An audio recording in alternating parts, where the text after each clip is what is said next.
Okay बेटा, next जो पिछला किया है उसी का एक पार्ट है, variation of photo electric current with potential V for different intensities. ठीक है बेटा, तो पहले तो आप ये समझो कि इसका ग्राफ कैसा बनता है। मैं ग्राफ प्लॉट करता हूं तो ध्यान देंगे बेटे प्लीज। ठीक, इस तरफ हमने क्या रखा, पोटेंशियल V, ये क्या होता है 0, इस तरफ क्या है फोटो इलेक्ट्रिक करंट। तो ये ग्राफ ध्यान देना सारे के this is for one intensity, this is for another, this is another। तो लेट्स से ये फॉर A है, ये B है, ये C है, और ये सभी के लिए देखो V0 नेगेटिव V0 वो सेम है। ठीक है, ये क्या शो कर रहा है? पहली बात तो आप देखो सैचुरेशन करंट है, जो सैचुरेशन करंट, सैचुरेशन करंट वो किसका ज्यादा है? C greater than B greater than A। Saturation current किनका सबसे ज्यादा है बेटा? C का सबसे ज्यादा है, B का, फिर A का। अच्छा, सैचुरेशन करंट C का ज्यादा होना क्या मतलब? इसका ये मीनिंग है बेटा कि ज्यादा इलेक्ट्रॉन्स निकल रहे हैं तभी तो ज्यादा करंट बनाएंगे। अब ज्यादा इलेक्ट्रॉन निकलने का मीनिंग क्या? कि इंटेंसिटी ज्यादा है ना? मतलब क्या है, ज्यादा फोटॉन्स इस प्लेट पे, ये जो इंसिडेंट कर रहे हैं इस फोटोसेंसिटिव प्लेट के ऊपर, ज्यादा इलेक्ट्रॉन्स फोटॉन्स ज्यादा फॉल कर रहे हैं। तो ज्यादा फॉल करेंगे तो ज्यादा निकालेंगे, ज्यादा करंट होगा। इसका मतलब ये हुआ कि इंटेंसिटी किसकी? C की ग्रेटर देन किसके है? B के ग्रेटर देन किसके है? A के।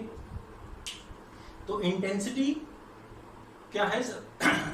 C की ज्यादा है क्योंकि इसका सैचुरेशन करंट ज्यादा है। सैचुरेशन करंट का मतलब more number of photons are incidenting, more electrons are rejecting out, hence there will be more current. Okay, एक और चीज आप ध्यान दो, बहुत जरूरी, ये स्टॉपिंग पोटेंशियल। देखो, हमने इस ग्राफ को प्लॉट करते समय क्या सेम रखा था? फ्रीक्वेंसी सेम रखी थी। आपको याद होगा जो पिछला मैंने टॉपिक डिस्कस किया था, हमने किसको फिक्स कर दिया था? इंटेंसिटी को भी फिक्स कर दिया था, फ्रीक्वेंसी को भी। अब मैंने इंटेंसिटी डिफरेंट यूज कर दी, बट अभी भी फ्रीक्वेंसी क्या रखी है? फिक्स रखी हुई है, फ्रीक्वेंसी सेम है। तो आपने ध्यान दिया, अगर फ्रीक्वेंसी सेम है तो पोटेंशियल भी क्या आया? सेम। इससे क्या मतलब हुआ कि फ्रीक्वेंसी बढ़ाओगे तो क्या होगा, जो इलेक्ट्रॉन निकल रहे हैं उनमें से जो हाईली एनर्जेटिक इलेक्ट्रॉन है उसको रोकने के लिए हमें V0 चाहिए, स्टॉपिंग पोटेंशियल चाहिए, है ना? हमने पिछले वाले में क्या प्रूव किया है? EV0 equal to KE max, है ना? तो अगर मैक्सिमम काइनेटिक एनर्जी वाला इलेक्ट्रॉन आपने रोक लिया तो करंट 0 हो गया, है ना? तो अगर इंटेंसिटी डिफरेंट है बट फ्रीक्वेंसी सेम है तो इसका क्या मीनिंग कि इन तीनों में जो मैक्सिमम काइनेटिक एनर्जी वाला इलेक्ट्रॉन है वो सेम ही है, तभी तो उसको रोकने के लिए हमें सेम ही पोटेंशियल चाहिए।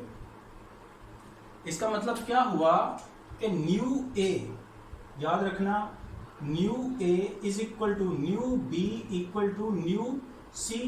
क्यों? As V0 is same. सभी के लिए स्टॉपिंग पोटेंशियल क्या था? सेम था। इसीलिए हमें मैक्सिमम जो एनर्जी वाला इलेक्ट्रॉन, बेटे ध्यान से, इंटेंसिटी को चेंज करने का तरीका क्या था? कि सोर्स को पास ले आओ, प्लेट के पास ले आओ सोर्स को, या दूर ले जाओ इंटेंसिटी कम ज्यादा करने के लिए। तो क्या जो मानो जो अपने सोर्स को पास ले आए, तो क्या सोर्स में से जो फोटोन निकल रहे हैं, क्या उनकी फ्रीक्वेंसी या उनकी एनर्जी पे कोई इफेक्ट पड़ेगा? कि क्या वो फोटोन जो पहले मान लो मैक्सिमम एनर्जी उसके पास 10 जूल है, 10 इलेक्ट्रॉन वोल्ट है, तो क्या पास आने से क्या 10 की 20 हो जाएगी? नो, सिर्फ नंबर ऑफ फोटॉन्स बढ़ेंगे, उनकी एनर्जी पे कोई चेंज नहीं आएगा। अगर एनर्जी पे चेंज नहीं आएगा मतलब काइनेटिक एनर्जी मैक्सिमम पे कोई चेंज नहीं आएगा, मतलब स्टॉपिंग पोटेंशियल पे कोई चेंज नहीं आएगा। तो यहां से क्या सीखा हमने कि स्टॉपिंग पोटेंशियल जो होता है वो इंटेंसिटी पे डिपेंड नहीं करता। देखो इंटेंसिटी सभी की डिफरेंट थी ना, intensity A B C different intensities की रेडिएशन थी, बट सभी के लिए स्टॉपिंग पोटेंशियल क्या था, सेम था। तो stopping potential is independent of the intensity. तो मैंने नोट्स में भी ये लिखवा रखा होगा, आप उसे देखो। From the above it is clear that the stopping potential V naught and hence Ke max is independent of intensity। very very important line। देखो बेटा, मैं फिर से बता रहा हूं, ये जो रेडिएशन चाहे इनकी इंटेंसिटी डिफरेंट है, पर इनमें जो फोटोन निकल रहा था मैक्सिमम काइनेटिक एनर्जी का, वो चेंज नहीं किया। इंटेंसिटी को चेंज करने, इंटेंसिटी को कैसे चेंज किया, पास या दूर ले जाके। तो उसमें जो फोटोन मैक्सिमम काइनेटिक एनर्जी का था, या मैक्सिमम इलेक्ट्रॉन जो निकल रहा था मैक्सिमम काइनेटिक एनर्जी का, उसकी एनर्जी पे कोई चेंज नहीं आया। तो अगर उसकी एनर्जी पे चेंज नहीं आया, तो जैसे मान लो 10 इलेक्ट्रॉन वोल्ट का फोटोन आया और उसने 10 इलेक्ट्रॉन वोल्ट का इलेक्ट्रॉन निकाला या 8 का निकाला, तो 8 को रोका वी नॉट ने, ईवी नॉट लगा के, है ना। तो इंटेंसिटी बढ़ाने से या कम करने से अभी भी वो 8 इलेक्ट्रॉन वोल्ट वाला मैक्सिमम एनर्जी का निकल रहा है, तो अभी भी हमें क्या चाहिए, स्टॉपिंग पोटेंशियल वी नॉट ही चाहिए। ठीक, नेक्स्ट क्या था, also for a given frequency of incident radiation emitted electrons have different kinetic energy.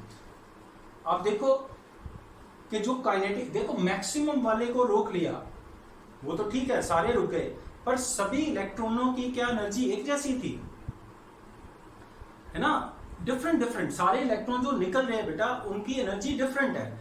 हाँ, मैक्सिमम काइनेटिक एनर्जी वाला जो होता है वो एक जैसा होता है, वो उससे ज्यादा नहीं हो सकती। इसका मतलब जो मैक्सिमम काइनेटिक एनर्जी है वो इंटेंसिटी पे डिपेंड करती ही नहीं, मैक्सिमम काइनेटिक एनर्जी भी नहीं करती, और स्टॉपिंग पोटेंशियल भी इंटेंसिटी पे डिपेंड नहीं करता। क्लियर। आगे जाके देखेंगे कि स्टॉपिंग पोटेंशियल और मैक्सिमम काइनेटिक एनर्जी फ्रीक्वेंसी पे डिपेंड करती है।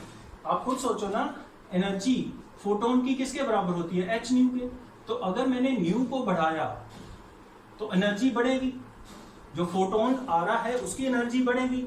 अगर उसकी एनर्जी बढ़ी तो जो इलेक्ट्रॉन निकालेगा, मतलब के ई मैक्स का, बेटे हमें मैक्सिमम वाले को रोकना है, बाकी तो सारे रुक जाएंगे। मेरी बात समझिए, स्टॉपिंग पोटेंशियल ने क्या करना है, मैक्सिमम काइनेटिक एनर्जी वाले इलेक्ट्रॉन को रोकना है, बाकी तो जो उसके पीछे है वो तो ऑटोमेटिकली रुक जाएंगे। तो इसका मतलब अगर एनर्जी को बढ़ाना है तो फ्रीक्वेंसी बढ़ाओ, फ्रीक्वेंसी बढ़ने से एनर्जी बढ़ेगी, एनर्जी बढ़ेगी तो ज्यादा एनर्जी का फोटोन आया तो ज्यादा एनर्जी के इलेक्ट्रॉन को निकालेगा। कौन से इलेक्ट्रॉन, हमें कौन सा चाहिए, किसकी बात करनी चाहिए, मैक्सिमम वाली। ठीक है, तो के ई मैक्स बढ़ेगी, है ना। के ई मैक्स बढ़ी तो वी नॉट भी बढ़ेगा, वी नॉट बढ़ाना ही पड़ेगा, है ना। अगर आपने पहले 8 वाले को रोका, तो अगर मानो पीछे से 10 इलेक्ट्रॉन वोल्ट का आया तो आपको क्या करना पड़ेगा, वी नॉट को भी बढ़ाना पड़ेगा। पर क्या ये 8 से 10 क्या वो इंटेंसिटी बढ़ाने से होगा या फ्रीक्वेंसी बढ़ाने से होगा, फ्रीक्वेंसी को बढ़ाने से। तो मैंने इसी में थोड़ा सा डिस्कस कर लिया, पर हमें यहाँ पे इस कॉन्सेप्ट के लिए क्या ध्यान रखना है कि stopping potential is independent of intensity, also kinetic energy maximum also independent of intensity। ठीक है। हाँ, ये जरूर है, इंटेंसिटी बढ़ाने से सैचुरेशन करंट बढ़ता है। ठीक है, सैचुरेशन करंट बढ़ने का मीनिंग क्या है कि ज्यादा फोटोन आए और ज्यादा इलेक्ट्रॉन्स निकले। ठीक है बेटा, थैंक यू।